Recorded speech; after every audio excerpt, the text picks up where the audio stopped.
네, 오늘 말씀 1절, 2절, 3절을 보면 이제 됐다. 이제 제대로 회개를 하는구나.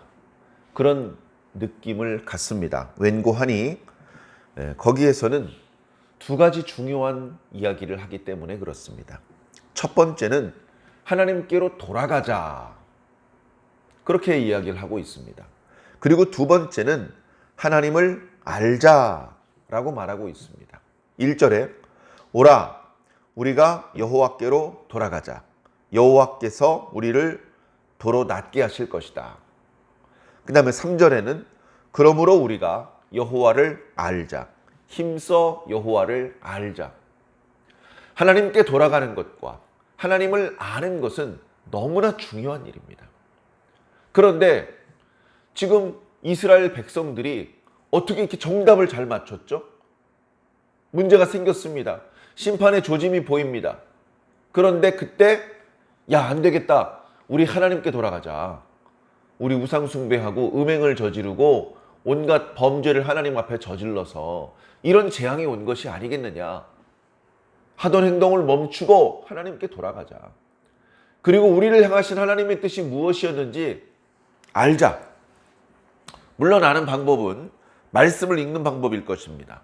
우리가 얼마 전에 묵상했던 것처럼 느헤미야 때에 유다 귀한 공동체들이 때가 오래므로 히브리어마저 익숙하지 않은 그들에게 하나님의 말씀을 들려주고 그 의미를 가르쳐 주었을 때 그들은 울었고 그들은 회개했으며 그들은 순종했습니다. 하나님의 뜻을 알면 기적이 일어날 수 있게 되는 것이죠. 그렇게 하자. 우리 하나님께 돌아가고 우리 하나님을 알자. 그렇게 말하는 것에서 말씀을 읽는 우리들은 맞아. 우리도 이렇게 해야 돼. 이제 이스라엘에게는 희망이 있겠군.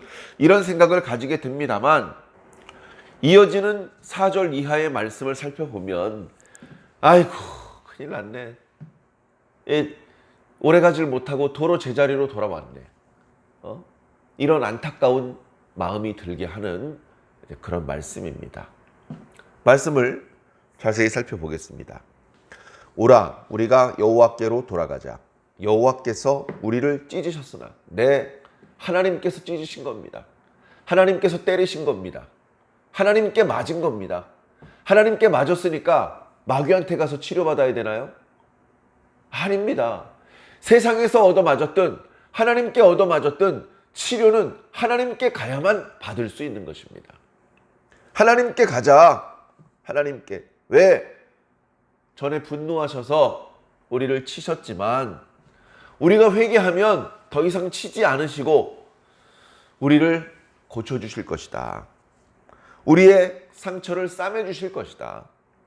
2절에 반짝 하루만 그렇게 하시는 것이 아니고 계속해서 우리를 치료시켜 주시고 회복시켜 주시고 돌봐주실 것이다. 이틀 후에는 우리를 살리시며 제3일에는 우리를 일으키실 것이다. 그러니 두려워하지 말고 하나님 앞에 가자. 거기 가야 산다. 그리고 병이 회복되는 대로 하나님께 대해서 배우자. 하나님께 대해서 좀 알자. 하나님을 아는 지식으로 우리 속을 좀 채우자. 그렇게 이야기를 하는 것입니다.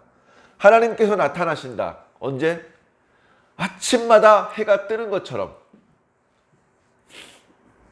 주습때가 되면 늦은 비가 내리는 것처럼 하나님께서는 반드시 오신다. 어김없이 오신다. 그 하나님 믿고 하나님께 나아가자. 그렇게 이야기를 하는 것입니다. 이대로 지속되면 복 받습니다. 이대로 지속되면 용서 받습니다.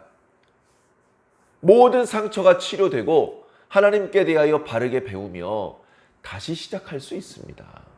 그러나 지속되지 못하고 마는 것입니다. 4절 말씀 보면 에브라임아 어떻게 하면 좋으냐?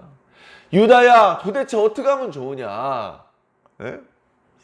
너희들의 인애가 오래 지속되지를 못하는구나.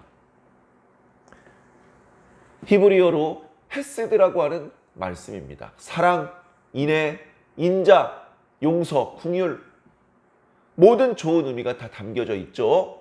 이 성품은 하나님의 성품입니다. 그런데 다른 이방인들과 죄인들은 몰라도 하나님의 백성 이스라엘에게는 이 하나님의 성품이 있어야 되잖아요. 그래서 지난번에 묵상했던 말씀 속에도 너희들이 인애가 없다, 진실이 없다, 하나님을 아는 지식이 없다 라며 책망의 말씀을 들었던 것 아니겠습니까? 너희들의 인애가 아침 구름이나 쉬 없어지는 이슬과 같도다. 분명히 풀에 가득했던 이슬인데 밥 먹고 나오면 없습니다. 야, 우리 하나님께 돌아가자. 우리 하나님을 힘써 알자. 해놓고서는 언제 그랬냐는 듯이 또다시 음행을 저지르고 범죄를 하는 겁니다. 지속되질 못합니다. 쉬 없어져 버립니다. 그러니 하나님의 진노와 재앙을 피하지 못하게 되는 것이죠. 그렇기 때문에 하나님께서는 선지자들의 입의 말씀으로 그들을 치셨다. 하나님께서 말씀으로 미리 선지자들에게 선포하게 하셨던 그 말씀으로 그들을 치신다. 자, 6절 이하의 말씀을 읽어보면 백성의 지도자인 제사장의 문제입니다. 그런데 제사장들만의 문제가 아니고 그 문제는 곧바로 모든 백성들의 문제로 이어집니다. 그래서 이거 뭐 제사장들에 대한 얘기잖아. 야, 이거 전체 이스라엘 백성에 대한 얘기야. 이렇게 생각하지 말고 먼저는 제사장들에게 문제가 있고 그리고 그것이 곧바로 모든 백성들에게도 이어지는 것이다 라는 것을 이해해 주시기 바랍니다. 자, 7절부터 한번 보겠습니다. 그들이 누군지 정확히 말씀을 안 하고 계셔요. 근데 그들이 뭔가 범죄를 저지르고 있습니다. 그들은 아담처럼 언약을 어기고 거기서 나를 반역했다. 언약을 어기고 반역했습니다. 길르앗 땅은 악을 행하는 자의 고울이라 피발자국이 가득하다. 자, 강도 때가 사람을 기다리는 것처럼 제사장의 무리가 길에서 사람들을 기다리다가 살인을 저지른다. 아하, 7절에 말했던 그들은 제사장의 무리들입니다. 제사장의 무리들은 백성들을 죽이고 백성들로 하여금 악을 저지르게 만드는 사람들이 되어서는 안 됩니다. 그 반대죠. 자신은 그 누구보다도 신실하며 거룩하고 그리고 백성들로 하여금 죄를 짓지 않도록 죄를 지었다면 빨리 하나님께 회개하도록 하는, 그래서 백성들과 하나님과의 관계가 한순간도 단절되지 않고 계속해서 연결되어 있도록 만드는 그 역할을 하는 사람들이 바로 제사장들 아닙니까? 그런데 이 제사장들이 하나님의 뜻을 몰라요. 하나님의 마음도 모릅니다. 제사장들의 마음과 제사장들의 언행은 전혀 하나님을 닮지 않았습니다. 너무나 안타까운 사실이죠. 야, 죄 지어, 죄 지어. 예? 그래도 돼요? 아, 그럼 속죄 제사 드리면 되는데 제물들 끌고 와. 제사를 많이 드릴수록 제사장은 소유가 많아집니다. 그래서 백성들에게 야, 아무리 죄 지어도 괜찮아. 속죄 제사만 드리면 돼. 이렇게 잘못 가르치고 있는 것입니다. 자신의 이익을 위해서. 그래서 제사장들과 백성들에게 생긴 사고방식이 바로 제사 만능주의입니다. 제사만 드리면 다 돼. 요즘에 혹시 그리스도인들 사이에 황금 만능주의가 있지 않습니까? 오늘날에는 과거처럼 번거롭게 제사 드리지 않죠. 헌금하는 겁니다. 성전 건축하십니까? 교육관 건축하십니까? 저 성도들 100만 원, 1000만 원 헌금하는데 나 1억 원 헌금하겠습니다. 그러니 귀찮게 교회 와라, 기도해라, 전도해라 이런 말 저한테는 하지 마세요. 헌금 대신 할게요. 헌금만 하면 예배를 안 드려도 되고 기도를 안 해도 되고 전도를 안 해도 되고 봉사를 안 해도 되고 누가 그랬습니까? 헌금은 헌금이고요. 기도는 기도입니다. 예배는 예배고 전도는 전도 아닙니까? 누가 대신할 수 있는 게 아닙니다. 자기가 직접 해야 됩니다. 자기가 직접 해야 됩니다. 제사를 바칠 때도 나는 돈이 많으니까 야 너희들이 가서 짐승을 잡아라. 그러면 그 제사는 짐승이 그 종들의 제사가 되는 겁니다. 종들만 복받고 자기는 못 받아요. 자기가 자기 죄를 용서받고 자기가 하나님께 복을 받으려면 자기 손으로 제물을 죽여야 됩니다. 자기가 직접 해야 돼요.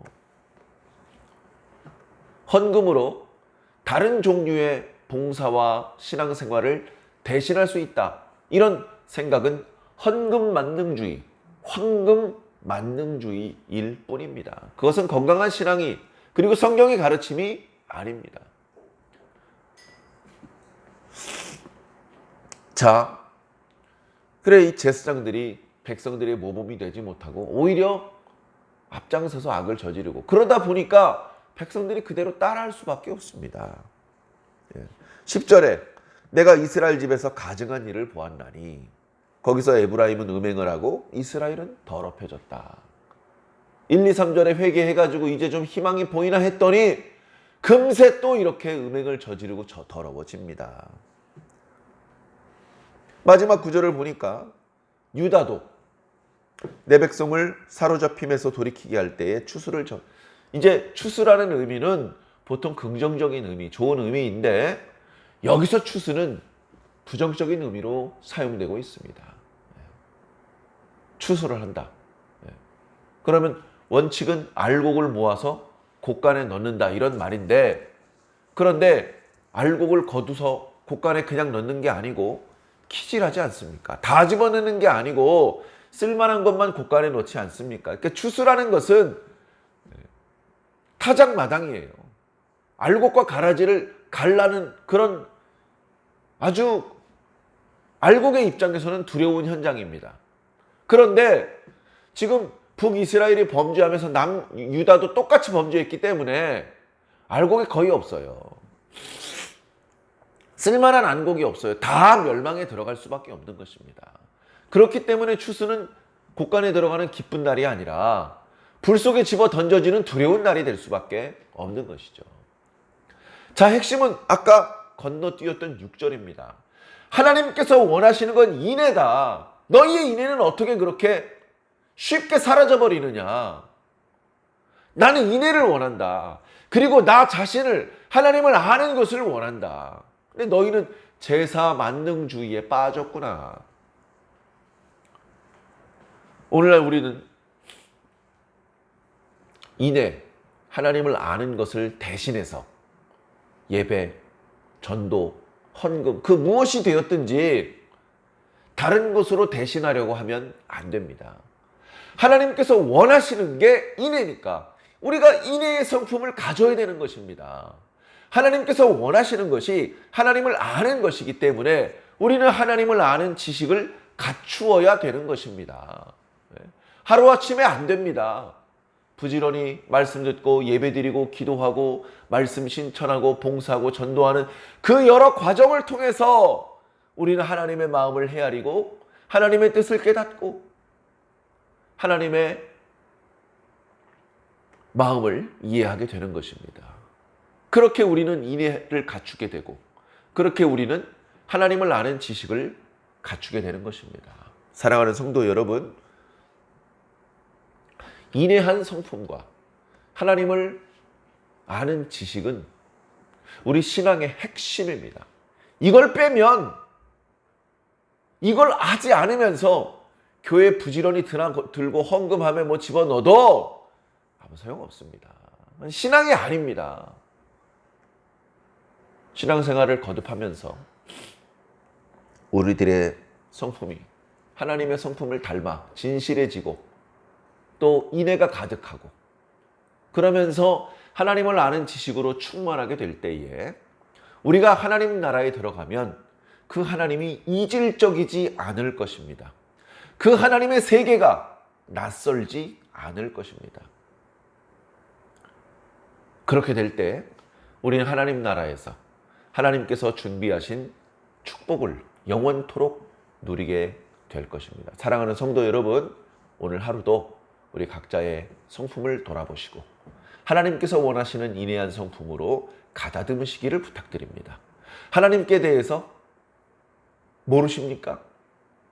더 알기를 사모하시고 노력하시기 바랍니다. 아십니까? 부족합니다. 하나님을 온전히 안다고 말할 수 있는 사람은 없습니다. 계속해서 노력하시고 분발하시기를 바랍니다. 그래서 오늘 하루도 우리가 하나님 나라에 더 가까워지는 하루가 되시기를 예수님 이름으로 간절히 축원합니다. 아멘.